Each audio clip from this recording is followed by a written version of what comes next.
Per Ryan Lewis, Jimmy Butler is fond of joining the Brooklyn Nets in the 2025 free agency cycle. I'm not sure how I feel about this. I feel like Jimmy Butler, the Miami Heat are the perfect place for him. He's led them to the championship 2 times, although they haven't won either of those. But he's been really good for them. And I think Jimmy embodies Heat culture.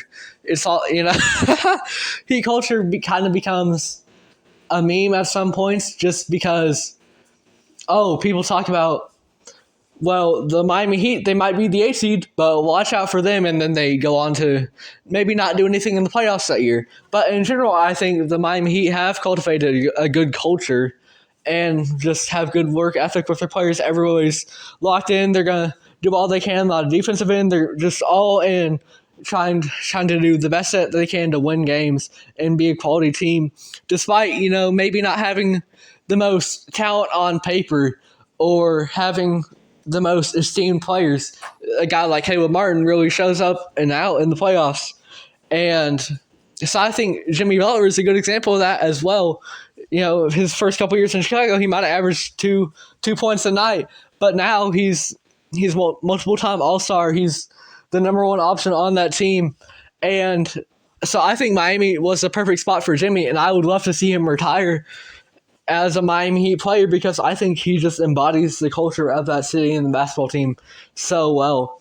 But now let's talk actually about, what the Brooklyn Nets would be doing. I disagree with it entirely. I think that it is a lateral move to go from trading away Mikal Bridges to which after that, I think it's time to go for a rebuild, right? And then to go to another forward who can score, who can defend, and Jimmy Butler. And I guess, Jimmy has more experience being the first option. Absolutely. But in general, I don't think this is not league altering for the Brooklyn Nets whatsoever. I saw someone in the comments on Run Basketball say, hey, Cam Thomas, Nick Claxton, and Jimmy Butler, they get a stable point guard. That's a really solid team. And then all the comments were saying, for 30 wins to be the 12th seed. And I agree with that mostly because I don't think that what he could offer you with the way this roster is currently constructed is much better than what a guy like Mikal Bridges was able to offer you.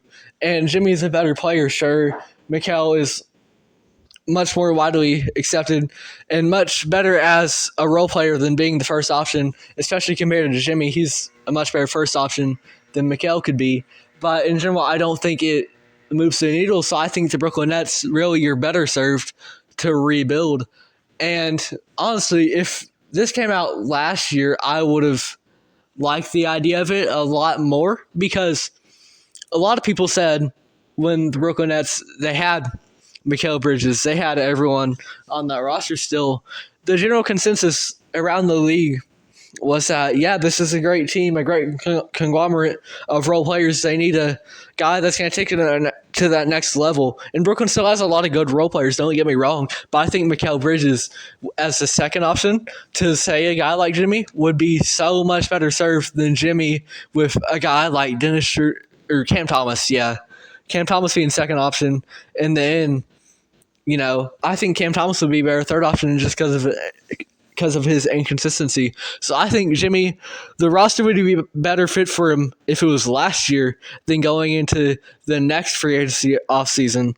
So I don't like the move in terms of where it's at now because I think after the Brooklyn Nets trade away Mikal Bridges, that means it's time to rebuild because you're not – if you had Mikal, you could try to bring in a star, I believe, and then you could talk about maybe being a fringe contender.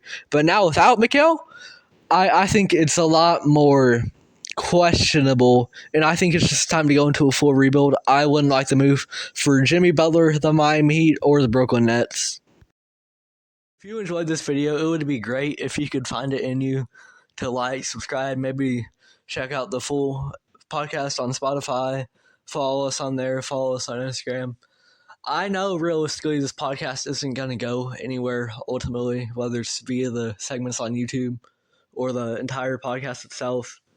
But I want to get into the sports broadcasting business. I want to be able to promote promote thought-provoking discussions about the NBA, and I would love to do it via State of the Association. Thank you if you made it all the way through.